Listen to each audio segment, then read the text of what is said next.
시간 기도하심으로 하나님 앞에 나아갑니다.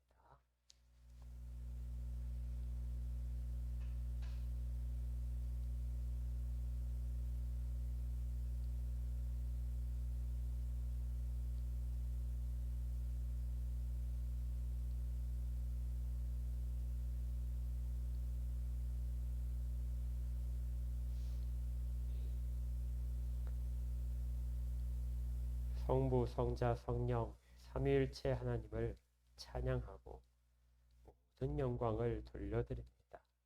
그 영광 가운데 저희가 있게 하시고 주의 은혜를 체험하는 귀한 시간 되도록 예배 가운데 함께하여 주시옵소서. 예수 그리스도 이름으로 기도합니다. 1장 찬양.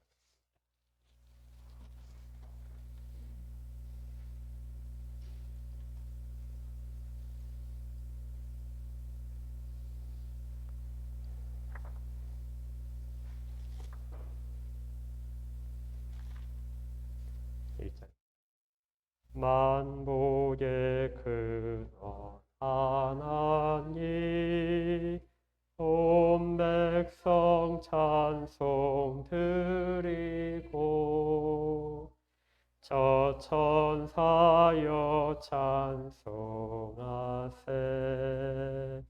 찬송 성부 성자 성령. 아멘. 사도신경으로 우리의 신앙을 함께 고백합니다. 사도신경입니다. 시작.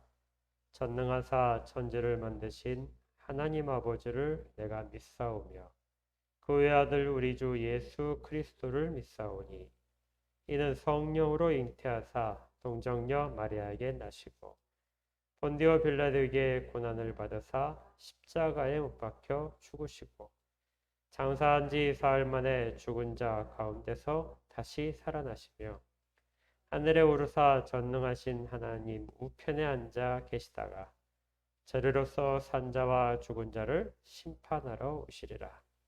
성령을 믿사오며 거룩한 공예와 성도가 서로 교통하는 것과 죄를 사하여 주시는 것과 몸이 다시 사는 것과 영원히 사는 것을 믿사옵나이다. 찬송가 15장 찬양합니다.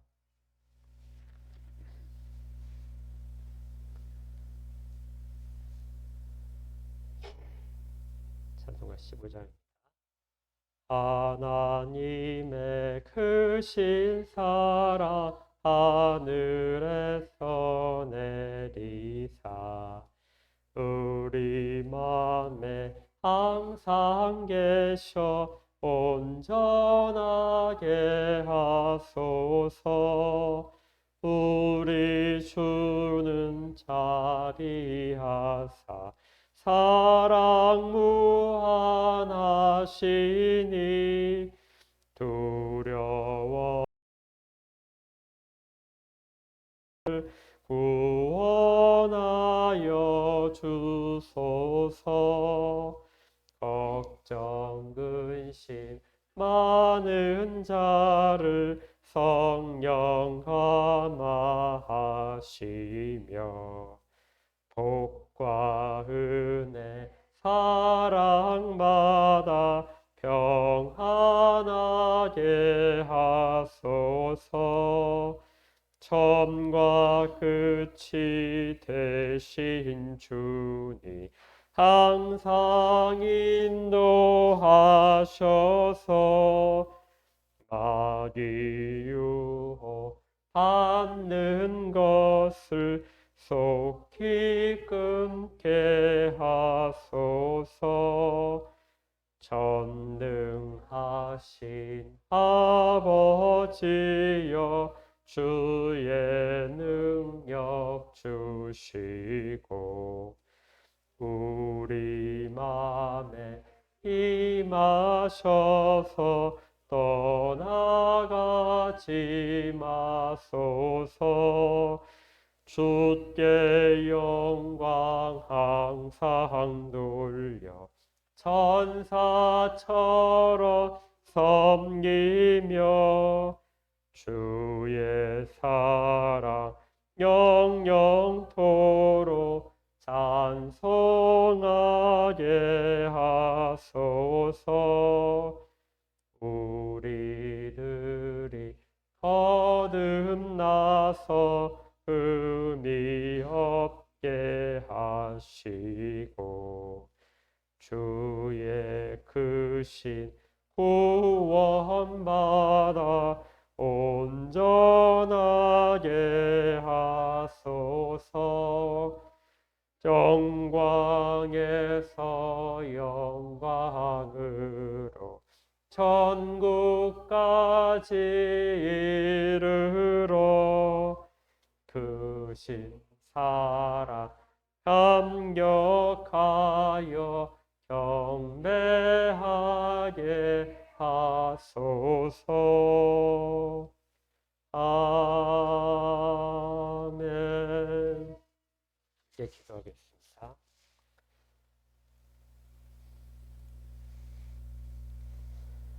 하나님 아버지의 크신 은혜를 기억하고 찬양하며 영광을 올려드립니다.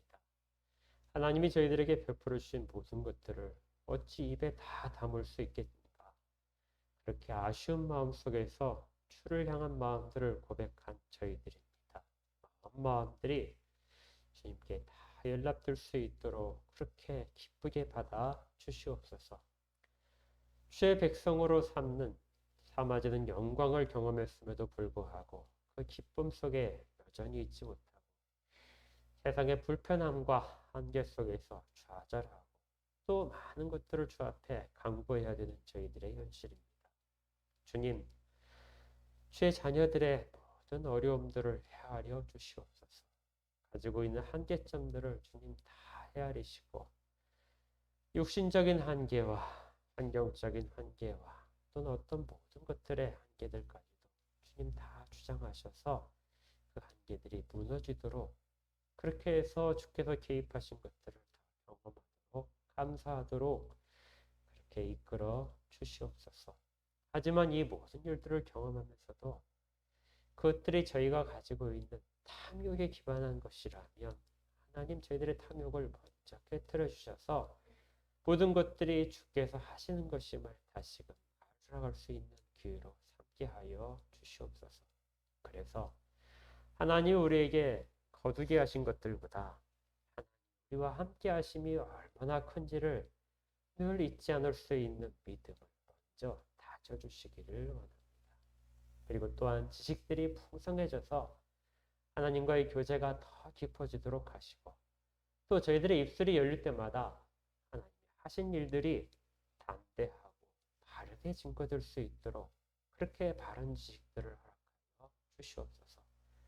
또한 가족들 가운데서도 함께 찬양하는 은혜를 주시고 또 믿지 않은 자들 앞에 설 때에도 담대하게 하시고 저희들을 통하여 그들이 우리 주님의 일들을 알게 되는 그런 역사를 허락하여 주시옵소서. 이 땅보다도 훨씬 더 척박한 땅에서 주의 말씀을 들고 선교하는 모든 자들을 기억하시고 그들에게 더 능력들을 허락하셔서 더 많은 일들이 사람들 앞에서 증거될 때 하나님의 능력이 드러나도록 인도하여 주시옵소서. 이 땅의 위정자들과 정치를 하는 모든 자들과 또 행정적인 일을 하는 모든 공무원들과 각각의 자리에서 국가를 위하여 헌신하는 모든 자들 가운데 은혜를 더하시고 그들이 하는 일들 가운데 복을 허락하시되 지혜롭게 하셔서 이 땅에 정의들이 살아가는 일들과 보편적인 박애들이 하나님의 은혜 가운데서 퍼져나가도록 인도하시고 저희들의 각자의 삶 속에서도 그러한 일들의 일반 은총을 경험하도록 함께하여 주시옵소서.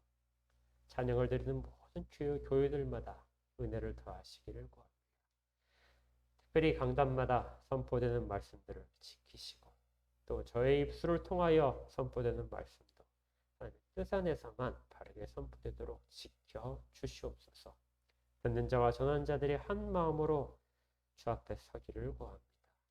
오로지 저희들의 모든 입술의 고백들이 주께서 원하시는 궁극적인 영광 돌림이 되도록만 주장하여 주시옵소서. 예수 그리스도 이름으로 기도합니다.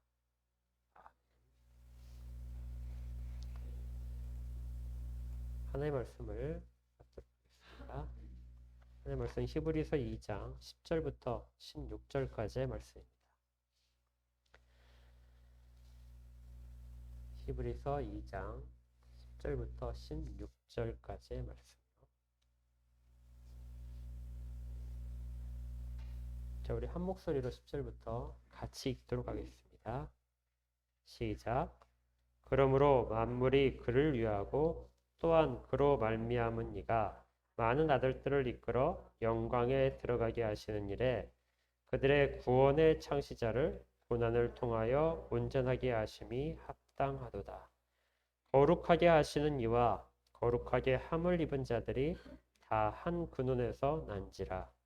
그러므로 형제라 부르시기를 부끄러워하지 아니하시고 이르시되 내가 주의 이름을 내 형제들에게 선포하고 내가 주를 교회 중에서 찬송하리라 하셨으며 또 다시 내가 그를 의지하리라 하시고 또 다시 볼지어다 나와 및 하나님께서 내게 주신 자녀라 하셨으니 자녀들은 혈과 육에 속하였음에 그도 또한 같은 모양으로 혈과 육을 함께 지니심은 죽음을 통하여 죽음의 세력을 잡은 자, 곧 마귀를 멸하시며 또 죽기를 무서워함으로 한평생 매여 종 노릇하는 모든 자들을 도와주려 하심이니 이는 확실히 천사들을 붙들어 주려 하심이 아니요 오직 아브라함의 자손을 붙들어 주려 하심이라.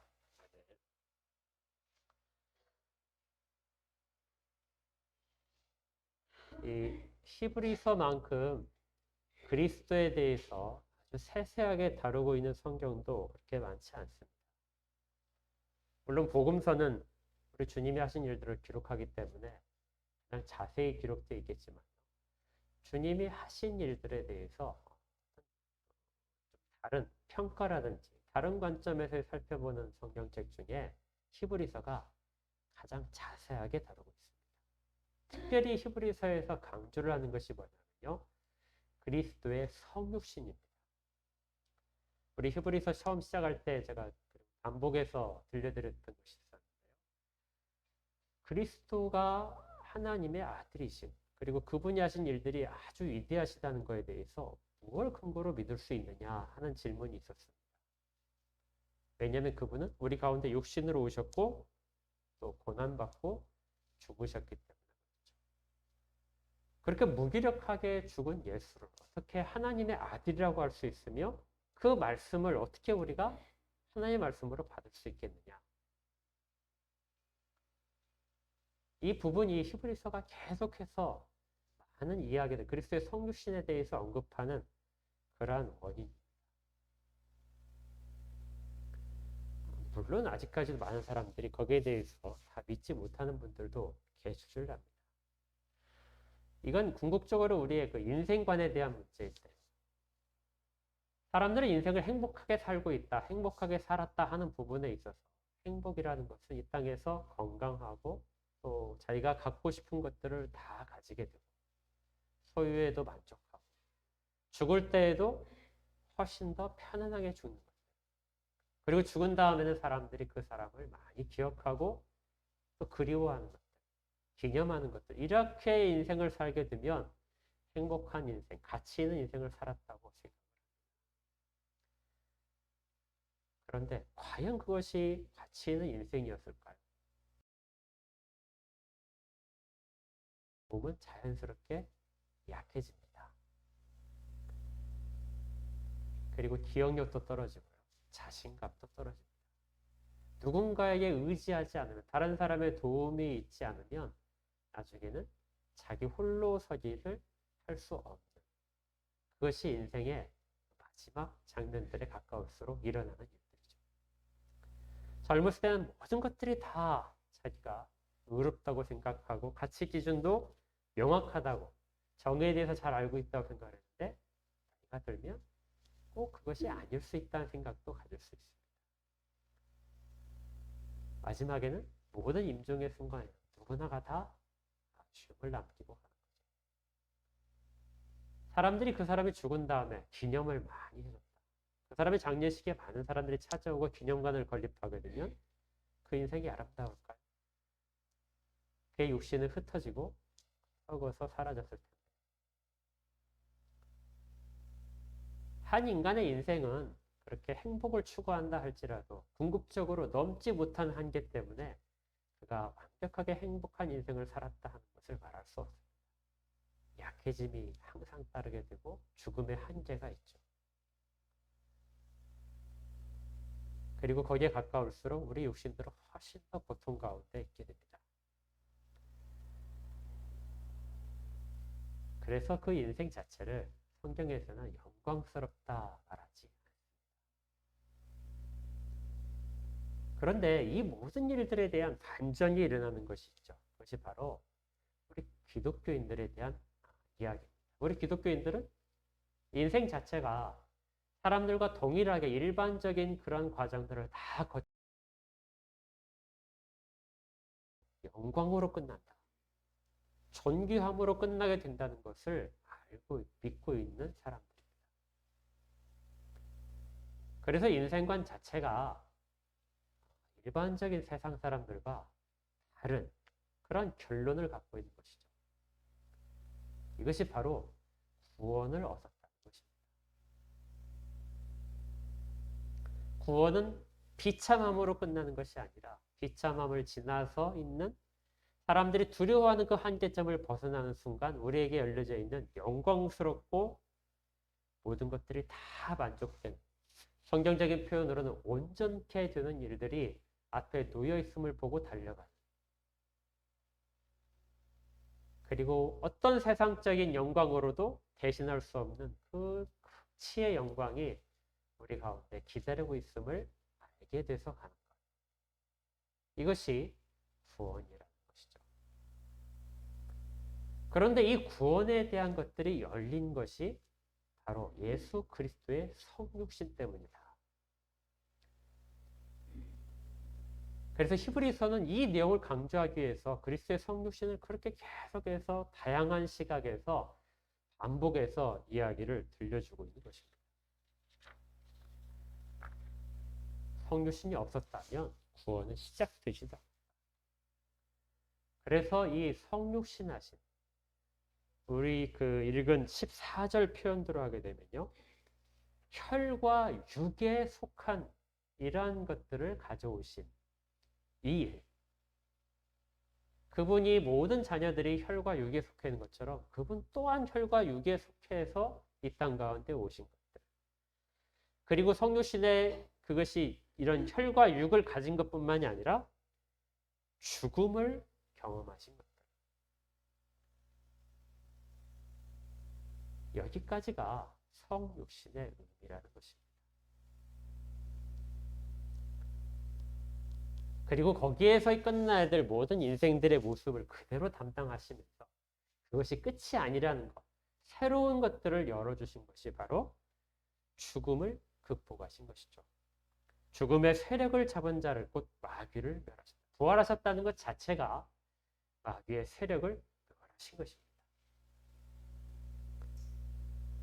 그렇게 하심으로써 사람들 가운데 죽기를 두려워하는 죽음이란 한계 속에서 죽음이 두렵기 때문에 이 땅의 것들에 더 집착하게 만드는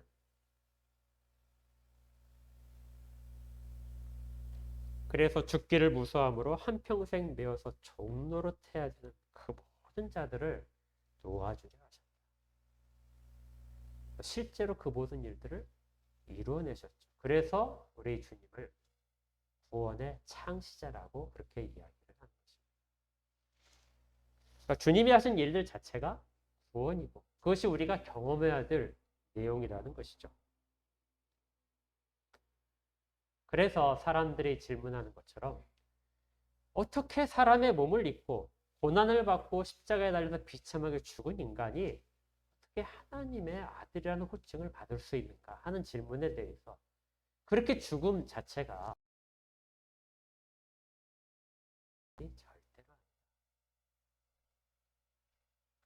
오히려 그것은 우리의 존엄성을 살려주시기 위한 그분의 낮아지심이었을 뿐이다. 그것이 없었다면 어느 누구도 이 한계 속에서 벗어날 수 없었을 것이다.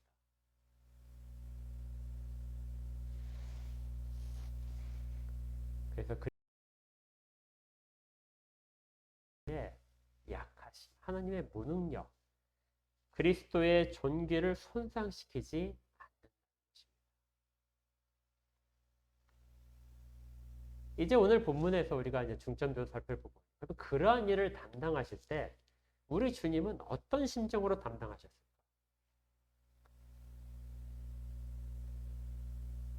과연 사람들을 위해서 그 하나님의 그 지극히 높으신 지위를 버리시고 하늘 보좌를 버리시고 이 땅 가운데 혈과 육을 입고 오셔서 사람들로부터 멸시를 당하시고 거부를 당하시고 죽임을 당하시는 그 모든 순간 일까지 우리 주님은 어떤 심정으로 그 일들을 담당하셨을까?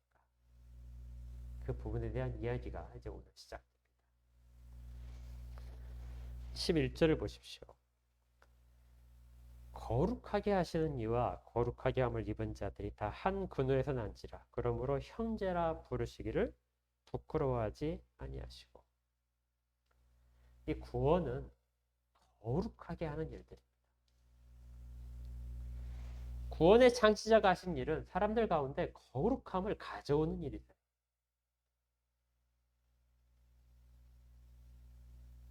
여기에 있는 거룩하게 하시는 이 부분은 바로 우리 주 예수 그리스도를 가르칩니다. 그리고 거룩함을 입은 자들, 이것은 성도들을 이야기합니다. 이들이 다 한 근원에서 나왔다. 이 한 근원이라고 하는 것은 성부 하나님을 가리킵니다. 그러니까 성경에서 아들이란 표현이 있잖아요. 우리 주 예수 그리스도에서 아들이란 표현을 쓰는 것은 성부 하나님이 아들을 낳으셨다. 이 부분 때문에 아들이란 표현이 의미가 있는 것입니다. 그런데 또한 성도들 또한 뭐라고요? 그 근원에서 나왔다. 그러니까 하나님 아버지께서 그들을 다 어떻게 하셨다고요? 낳으셨다. 그래서 성자 하나님과 우리 모든 성도들을 다 서로 뭐라고 부른다고 하죠?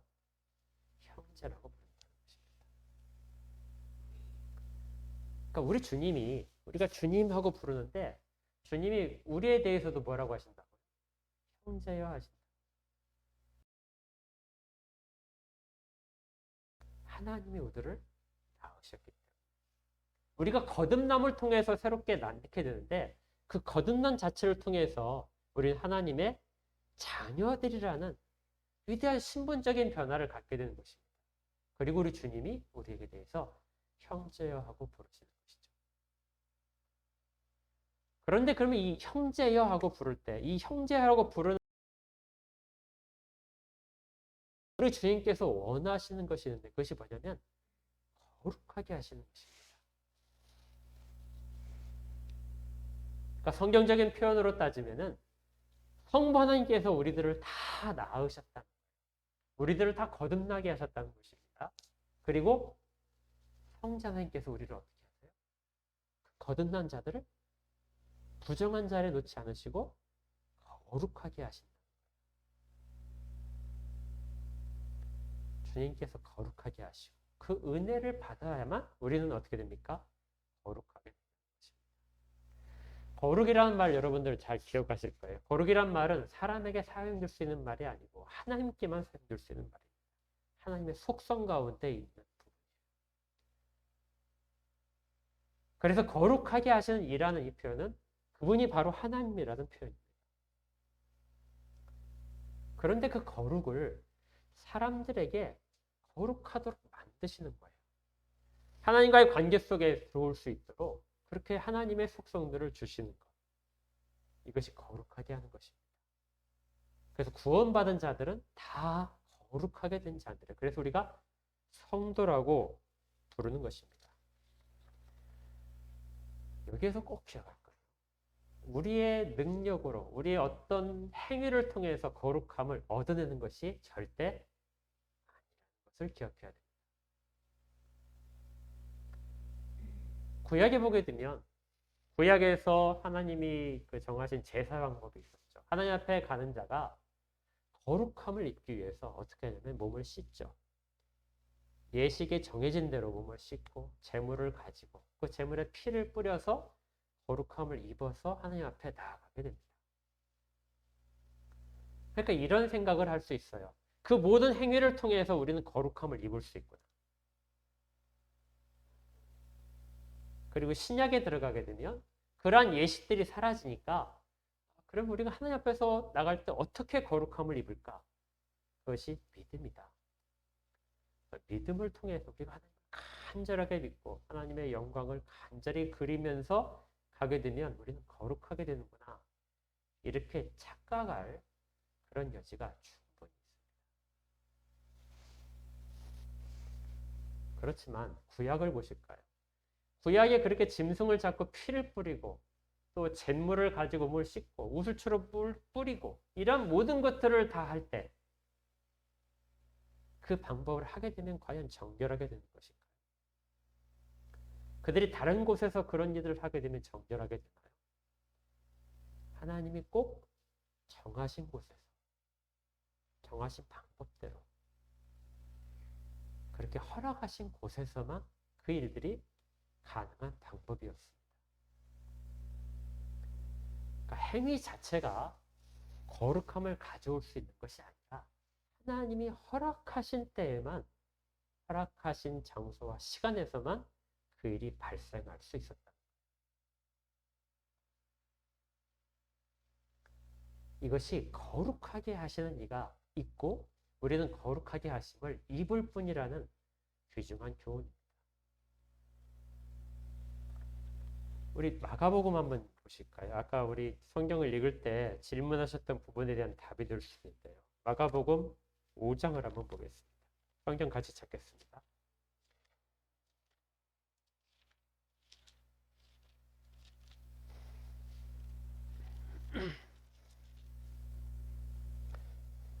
마가복음 5장 25절부터인데요.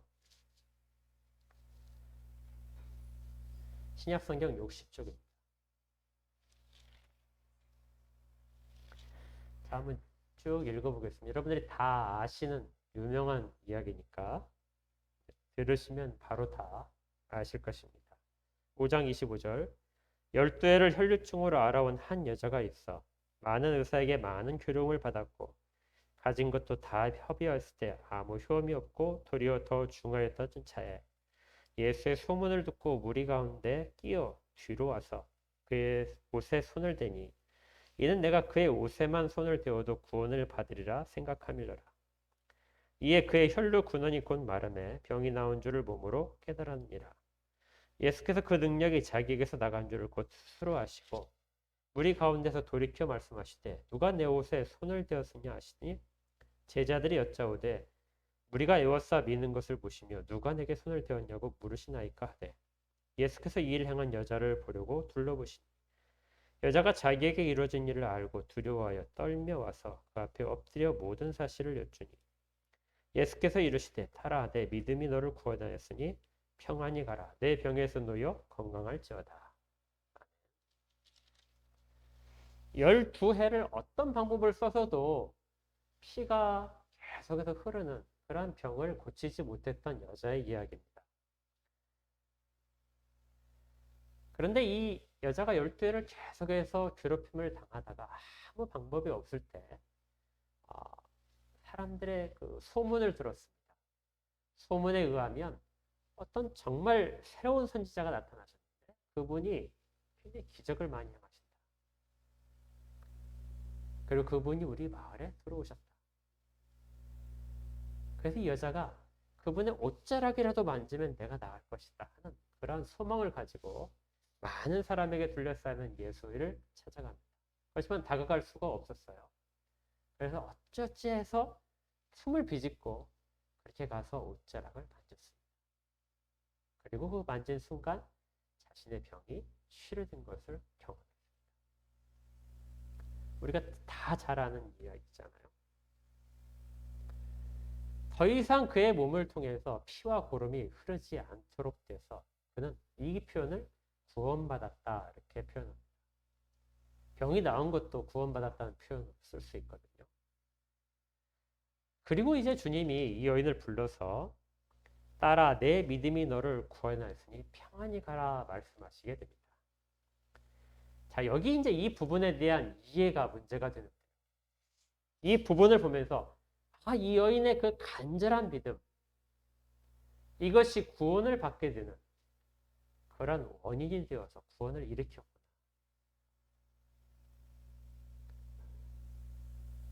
이것이 바로 이 본문이 주는 우리에게 주는 교훈이다. 이렇게 발견한 그런 분들이 꽤 많이 있습니다. 그래서 이런 결론을 내리게 되죠. 정말 우리가 주님 앞에 나아가 그리고 간절히 매달리고 그분을 찾아가서 옷자락이라도 매달리면 우리의 모든 문제가 해결될 것이다. 그런데 그때 예수님을 찾아온 사람은 이 여자 혼자였을까요? 제자들이 말할 때 이렇게 말하잖아요. 무리가 에워싸서 지금 주님을 밀고 있지 않습니까? 그러니까 주님은 가고 싶어서 가는 것이 아니라 사람들에게 막 떠밀려서 지금 가고 있는 그런 상황. 제자들도 주님 옆에서 사람들이 다가가는 걸 다 막지 못하는 그런 상황입니다. 그래서 많은 사람들이 예수님을 만졌겠죠. 바울도 선교를 할 때 사람들이 바울을 만지고 그렇게 하면서 병고침을 낫기를 소망했습니다. 오죽하면 그림자라도 덮이면 자기가 기적이 나올까 그렇게 사람들이 기다리기도 했어요. 예수님에 대해서는 안 그랬을까요? 훨씬 더 그랬을 겁니다. 정말 그분이 우리한테 손만 한번 대주시기를. 아니 그것도 사람들이 많아서 되지 않으면 내가 가서 그 옷자락으로 만지고 그분의 음성이라도 한번 들을 수 있다면 내 병이 나을 것이다. 아주 많은 사람들이 그런 간절함을 가지고 주님 앞에 나와요. 이 중에서 유독 이 여인만이 병고침을 허락받았다. 그렇게 이 본문이 기록을 하고 있습니다. 주님은 그 여인의 누군지를 바로 알아셨어요.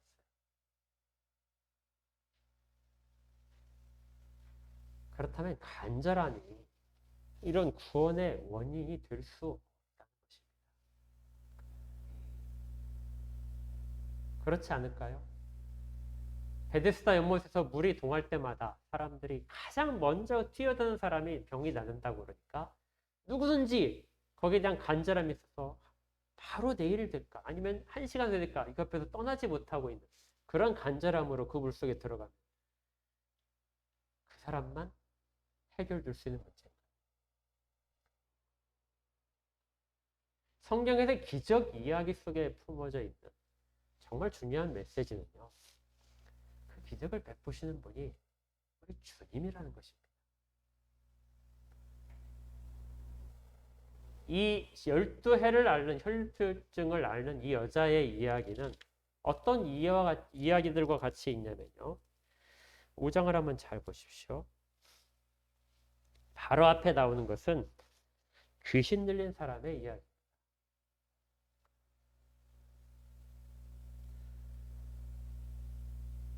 주님은 귀신 들린 사람에게 구원을 베푸셨습니다. 그리고 그 다음에 온 것이 회당장 중에 한 사람인 야이로라는 사람의 딸이 아프다. 그래서 죽게 되었으니까 그를 낫게 해달라 하는 요청을 받고 이동하시는 중에 이 여인이 옷을 만든 것이죠. 그리고 이 기적 이후에 주님은 야이로의 집에 도착하셨습니다. 그런데 그 딸이 이미 죽어 있었던 것이죠. 그리고 그 죽은 그 딸을 주님이 다시 살리십니다. 딸을 구원하신 것이죠. 공통적으로 이 사람들은 다 구원을 받았는데 귀신 들렸던 사람이 예수님을 만나게 되면 병이 나을 것이라 자기 귀신이 쫓겨날 거라고 생각을 하는 믿음이 있었을까요?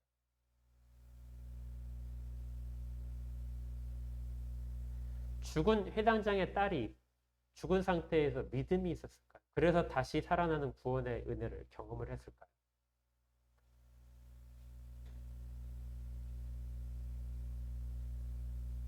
그런데 그들은 모두가 다 구원을 경험을 했습니다. 공통점이 어디에 있을까요? 왜 이 다른 사건들을 계속해서 연결을 해서 이렇게 사람들에게 말을? 귀신 들린 자, 12해를 혈루증을 앓는 여인, 그리고 죽은 딸. 이 세 부류는 모두가 다 어떤 방법으로도 회복될 수 없는 사람들이에요. 또 다른 공통점은 그들은 율법적으로 이야기했을 때 부정해진 사람들. 귀신 들린 사람은 아주 부정했습니다. 12해를 앓는 여인, 율법적으로 매우 부정해서 어떤 사람과 접촉할 수도 없었어요. 죽은 자는 당연히 부정해진 것이죠. 이 부정한 모든 자들에게 주님이 그들을 살아나도록 귀신을 쫓으시고 혈루병의 근원이 마르도록 하셨습니다. 그들은 이제 깨끗해진 상황이 된 거예요. 그걸 누가 하신다는 거죠? 우리 주님이 하신다는 겁니다. 예수만이 그렇게 할 수 있다는 거예요. 어떤 누구도 그렇게 하지 못하고 예수만이 가능합니다. 그리고 어떤 사람에게는 그 예수를 간절히 찾아오게 만든 그 간절함을 매개체로 해서 그 구원을 베푸시기도 한다는 것입니다.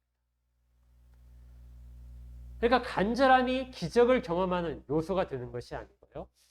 기적이라고 하는 것은 주님이 주셔야 되는 것이고 깨끗하게 함도 주님이 허락하실 때, 주님이 주실 때만 깨끗해지는 것이고 거룩함이란 우리 주님이 우리를 거룩하게 하실 때 일어나는 것입니다. 그리고 그걸 일으키시는 방법 중에 어떤 사람에게는 전혀 예상치 못하는 방법, 어떤 사람에게는 간절한 소원을 두시고 그렇게 주님을 찾을 수 있도록 그렇게 하시기도 한다는 것이죠. 그러니까 우리가 어떤 행위를 해야만 거룩함을 입는 것도 아니고 어떤 장소에 찾아가야만 거룩함을 입는 것도 아니고 주님은 여러 가지 방법으로 거룩함을 입을 수 있도록 그 사람을 준비시키시고 그 순간에 주님의 거룩함을 입도록 허락하신다는 것입니다. 이것이 이 마가복음 5장에 있는 이 기적 이야기 중에서 이야기하고 싶어 하는 것입니다. 다시 우리 본문으로 오시면요. 거룩하게 하시는 이, 그리고 거룩하게 하심을 입은 자들. 이것 가장 핵심인 부분. 이것을 우리 가운데 일으키시기 위해서 이 성자께서, 아들 하나님께서 혈과 육을 입으시고 우리 가운데 오시고 다니셨다는 것입니다. 그분이 그렇게 찾아가시지 않았다면 귀신 들린 자는 계속해서 귀신이 들리는 거예요. 12회의 혈루증을 앓는 여인은 그렇게 해서 계속 그 병 때문에 평생 부정한 자로 살아야 되는 것이고 죽은 자는 돌이킬 수 없는 죽음으로 가는 것입니다. 다 그걸 끊으신 것이 이것이 바로 성육신으로 찾아오신 주님이 하신 일이라는 것입니다. 그런데 그렇게 찾아오시는 것 자체가 주님으로부터는 정말 큰 모욕일 수 있었습니다. 그렇죠. 하나님이 사람의 모습으로 찾아오시는 것도, 사람에게 매를 맞으시는 것도, 조롱을 당하시는 것도, 사람의 재판장에 서셔야 되는 것도, 그리고 십자가에 달려 비참하게 죽어야 되는 것도, 그 모든 것들에 대한 그 비참함을 어떻게 참으셨을까? 거기에 대한 이야기를 11절에 이렇게 이야기합니다. 형제라 부르기를 부끄러워하지 않으셨다. 그러니까 주님은 모든 부정한 자를, 주님 보시기에는 모든 자들이 다 부정하죠. 귀신 들려서 부정한 것이 아니라 죽은 자라서 부정한 것이라, 그리고 혈루증을 앓아서 부정하다. 모든 자들이 다 부정한데 그 모든 자들을 친히 찾아오셨는데 무엇 때문에 찾아오셨냐? 하늘 아버지께서, 아버지 하나님께서 그들을 낳으셨기 때문에 그들 형제로서 대우하기 위해서, 그리고 아버지께서 낳으신 그 모든 자들들이, 다른 아들들이 다 거룩해지도록, 깨끗해지도록 하시기 위해서 그들 가운데 찾아오셔서 형제라고 부르셨다는 것입니다. 그걸 어떻다고요? 부끄러워하지 않으셨다. 하나님이 정말 보잘것없는 사람에 대해서 형제라고 부르는 걸 부끄러워하지 않으셨다.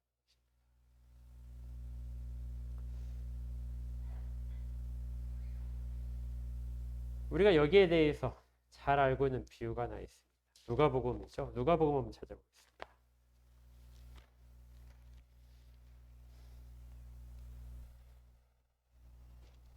누가복음 15장이에요.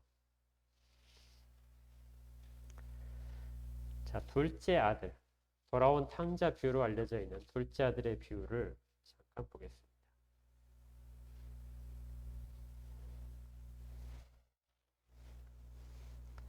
누가복음 15장 11절 이하에 이 둘째 아들의 비유가 나오는데요. 둘째 아들이 아버지로부터 재산을 받아가지고 그렇게 해서 먼 곳에 갔다 다 탕진을 하고 돌아오게 되는데 아버지는 자식을 그냥 다 받아줍니다. 그런데 돌아온 그 동생에 대해서 형은 그 동생을 받아들이지 못하게 됩니다. 30절에 보니까 아버지의 살림을 창녀들과 함께 삼켜버린 이 아들이 돌아오며 이를 위하여 살찐 송아지를 잡으셨다. 그러니까 형이 볼 때 이 둘째 동생은 뭐예요? 부끄러운 동생인 것이죠. 정말 없으면 더 좋을 만한. 그래서 만약에 다른 곳에서 만났다면 의면했을 수도 있습니다. 그렇죠. 그런데 아버지는 그 둘째 동생을 만나기를 거절하는 그 첫째 아들과는 다르게 아버지는 그렇게 집을 나갔다. 그리고 지금 초라한 상태로 돌아오는 이 아들을 전혀 부끄러워하지 않습니다. 자기 하인들 앞에서도 부끄럽겠죠. 일반적인 아버지라면 그럴 수도 있는 가능성이 있을 텐데 이 아버지는 전혀 부끄러워하지 않아요. 이게 아마 아버지들의 그 보편적인 그런 모습일 겁니다. 부모는 자식이 아무리 못나도 자식을 부끄러워하지 않습니다. 마음만 아프겠죠. 그런데 자식은 부모를 부끄러워할 수 있죠. 꽤 많은 자식들이 부모를 부끄러워합니다. 제 경험으로도 그래요. 저희 부모님이 저희 아버지께서 저희 어렸을 때 제가 학생 때 고물상을 하셨어요. 근데 고물상이 그렇게 썩 좋은 환경이 아닙니다. 그렇죠. 되게 거칠고 그러기도 해요. 그리고 사람들의 그 뉘앙스도 그렇지 않아요. 고물상하게 되면 별로 그렇게 좋게 안 봅니다. 근데 이제 저는 어렸을 때 그것이 좀 창피했어요. 그래서 그 아버지가 고물상을 한다는 이야기를 친구들한테 잘 하지 않았어요. 그러니까 아버지가 좀 부끄러운 것이죠. 그렇게 아직도 성실하게 사신 편도 아니었고. 근데 저희 반에 고물상집 아들이 한 명 더 있었습니다. 그 친구 아버지와 저희 아버지도 잘 아는 사이였어요. 그런데 그 친구는 자기가 고물상집 아들이라는 걸 아이들에게 전혀 감추지 않아요. 그리고 이제 고물상집을 하면은 막 폐지 같은 것들이 막 나오거든요. 광고지 이렇게 나오는 것들. 이런 것들이 나오면 그걸 막 가져와요. 가져와서 연습장으로 친구들한테 줍니다. 그때 연습장도 막 묶어서 쓰고 막 그럴 때라. 그걸 주면 이제 그걸 잘 쓰죠. 그리고 학교가 끝나면 바로 집에 가서 그 고물상 일을 도와요. 그러니까 그 친구랑 놀으려면 그 집에 가고 그 고물상 일하는 애를 만나야 됩니다. 근데 그 아이는 그걸 전혀 부끄러워하지 않았어요. 그러니까 저는 항상 그 좀 눌려 있었고 그 친구는 그렇지 않았어요. 지금 보게 되면 그게 그렇게 부끄러웠을까? 하는 생각을 해보게 됩니다. 그러면서 생각한 것이고, 자식은 부모가 하는 일을 부끄럽게 생각할 수 있고, 또 부모의 인격이나 하는 이런 부분에 대해서도 부끄러워할 수 있습니다. 감추려고 하기도 해요. 물론 부모도 자녀에 대해서 그렇게 감추고 싶은 것이 있을 수 있고, 부끄럽게 생각하는 것도 있을 수 있습니다. 그렇지만 부모는 자식을 부끄러워하진 않습니다. 그러니까 이 돌아온 탕자의 비유에서 우리가 살펴볼 수 있는 부분이 그거예요. 부모는 자식에 대해서 언제나 다 품어주고 그렇게 기다리고 있다는 것이죠. 이 히브리서에서는 이 성육신하신 아들 하나님, 성자 하나님이 바로 동일한 것들을 보여주고 있다는 것을 알려주고 있습니다. 그렇게 부정한 자들을 뭐라고요?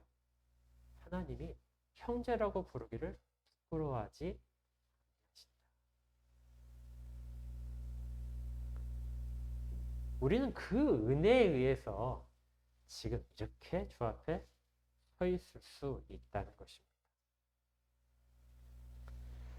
우린 주님 앞에 떳떳하게 서기를 굉장히 원하는데, 그래서 열심히 봉사를 하고 열심히 기도를 하고 성경도 많이 알고 또 때로는 목사가 되고 선교사가 되어서 그렇게 되어야 주님 앞에 정말 부끄러움 없이 설 수 있을 것 같은데요.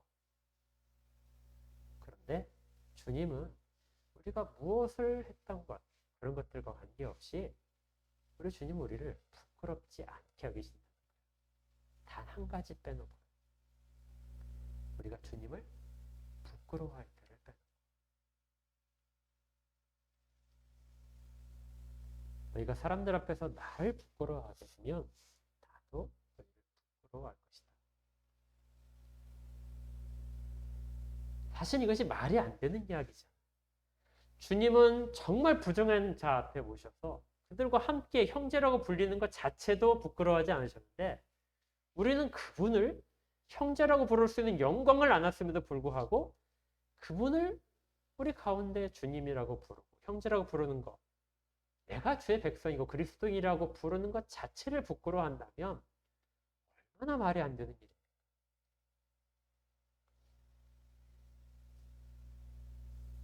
이런 일들이 일어나지 않는다면 절대로 너희를 부끄러워하지 않는다. 주님은 이렇게 부끄러워하지 않기 때문에 그들 가운데 찾아오셔서 함께 하셨습니다. 그리고 그들에게 어떤 일들을 하셨냐면요. 다시 히브리서 2장으로 들어가셔서 12절을 보십시오.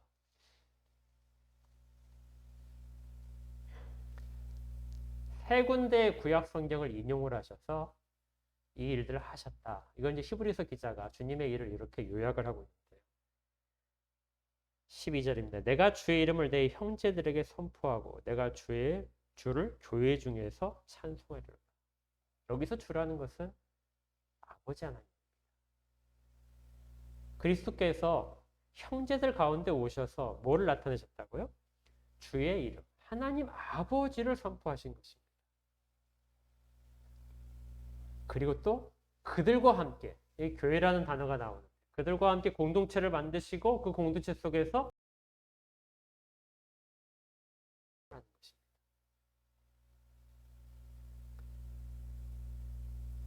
이 일들을 우리 주님께서 오셔서 성육신하셔서 사람들을 형제라고 부르시면서 그들을 모시고 그들과 함께 성부 하나님을 선포하고 찬양을 통해서 함께 하셨다.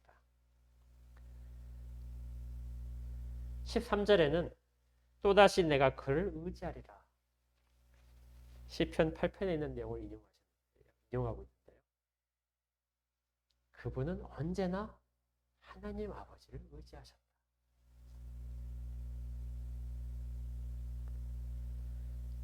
또다시 이사야 8장을 인용합니다. 볼지어다 나와 및 하나님께서 내게 주신 자녀라 하셨습니다. 이사야 8장은 이스라엘이 암울했던 당시에, 아무도 율법에 대해서 말씀을 살펴보려고 하지 않을 당시에 한 분이 나타나셔서 그분이 성부 하나님 앞에서, 세상 앞에서 이렇게 외치는 장면을 그리고 있는데, 그것이 뭐냐면, 보아라, 나와 및 하나님께서 내게 주신 자다. 이걸 다른 말로 표현을 하게 되면 이렇게 됩니다. 보아라, 지금 내가 하나님께서 내게 주신 자녀들과 함께 내가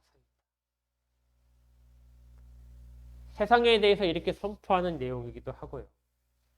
성부 하나님 앞에서 나중에 모든 것들을 다 끝내고 하나님의 자녀들을 다 모으셔서 영광으로 들어가게 하신 다음에 하나님의 보좌 앞에서, 성부하나님 보좌 앞에서 성자 하나님이 이렇게 외치시는 것입니다. 보십시오. 하나님께서 내게 주신 내 형제들을, 하나님의 자녀들을 데리고 제가 지금 여기에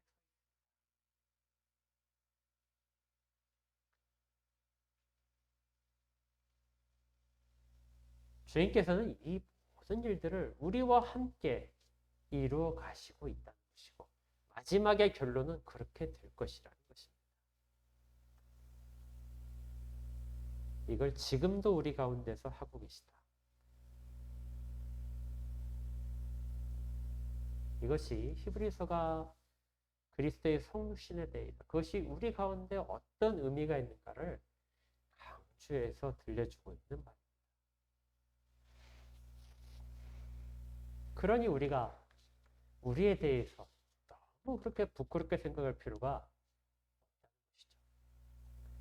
또 세상 사람들이 하는 것처럼 이 땅에 있는 죽음이라는 굴레 속에 갇혀서 어떻게 하면 이 땅의 삶을 그렇게 가장 완벽하게 갖출까 하는 것에 대해서도 그다지 매있을 이유가 전혀 없다는 것입니다. 우리는 그 굴레를 벗어나 영광으로 초대받고 우리 주님이 그 길을 우리와 함께 가시고, 그리고 마지막에 주님 한 성부 하나님 앞에서 그렇게 선포하실 것이기 때문에 여기에 다 데려왔습니다. 여기에 다 같이 함께 있을 수 있도록 제가 그렇게 해서 데려왔습니다. 이들은 거룩하게 된 자들입니다. 주님은 우리를 전혀 부끄러워하지 않으십니다. 단 한 가지 빼놓고 뭐라고 그랬죠? 우리가 주님을 부끄러워하지 않는다. 주님이 우리에게 하신 일들이 나는 정말 그 일이 부끄럽다. 어느 누가 그렇게 생각할 수 있겠습니까? 그러니 주님은 우리를 평생토록 부끄러워하지 않고 끝까지 이 땅의 죽음이라는 굴레를 통과하고 영광과 존귀로 우리 모두가 다 관을 쓸 때까지 그렇게 친히 인도하고 계십니다. 이분이 바로 예수 그리스도입니다. 우리가 이 벅찬 복음의 감격 속에서 이렇게 살 수 있기를 바랍니다. 주님은 주님의 의로움을 우리에게 주시고 우리의 부정한 것들을 다 감싸 안으셔서 주님의 생명을 주시고 죽음을 거둬가신 그런 분이십니다. 그래서 지금도 주님을 찬양하며 그분을 따르고 그분의 말씀에 귀를 기울이고 우리의 부족함이 있을 때는 그분께 아뢰고 그 인도함을 받아서 가고 있는 것입니다. 주의 은혜가 모든 분들에게 항상 넘치도록 그렇게 있으시기를 주의 이름으로 축복합니다. 함께 기도하겠습니다.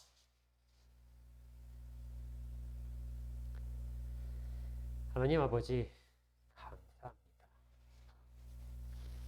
우리 주 예수 그리스도를 저희 가운데 육신을 입고 오게 하셔서 저희를 형제라고 부르게 하시고 또 그 사역들을 통하여 하나님의 이름을 선포하게 하시고 함께 찬양하게 하시고 또 마지막 다시 성부 하나님 앞에 설 때까지 그렇게 저희들을 친히 인도하셔서 데리고 가시심을 감사드립니다.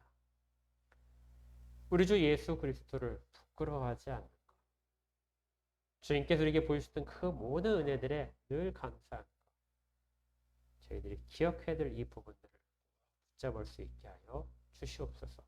우리가 무엇을 하여서 거룩해지는 것이 아니라 주님이 우리를 거룩하게 하셨기 때문에 이 일이 우리에게 가능해짐을 깨달아 주 앞에 겸손으로 걸어가는 이 인생길이 되게 하시고 죽음에 두려워하지 않고 이 땅 것들에 매이지 않고 영광을 바라보며 살도록 인도하여 주시옵소서. 예수 그리스도 이름으로 축복하며 기도합니다. 찬송가 303장 찬양하겠습니다.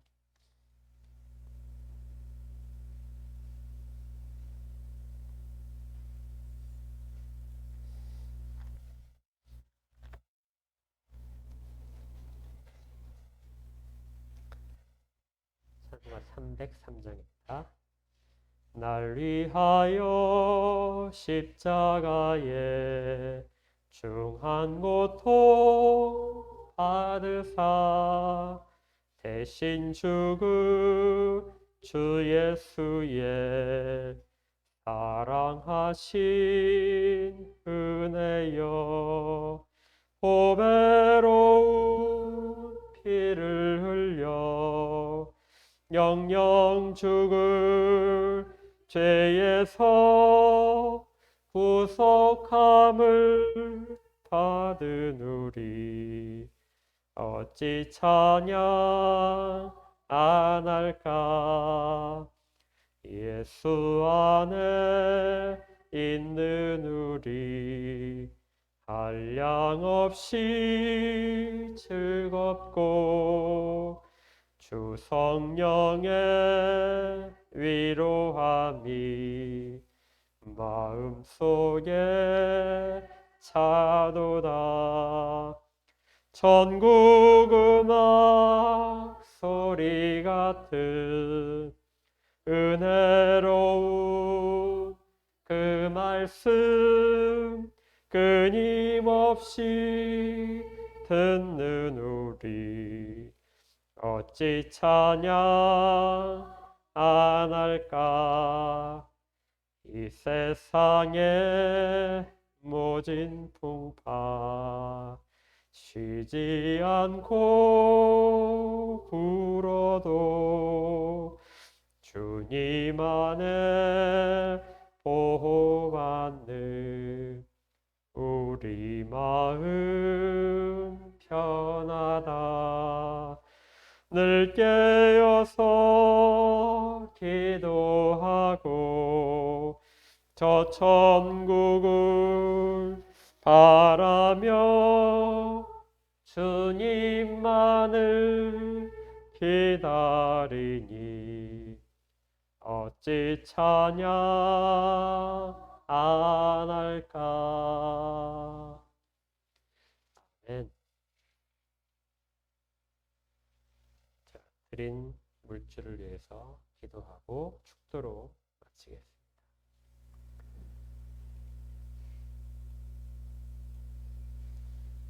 하나님 감사합니다.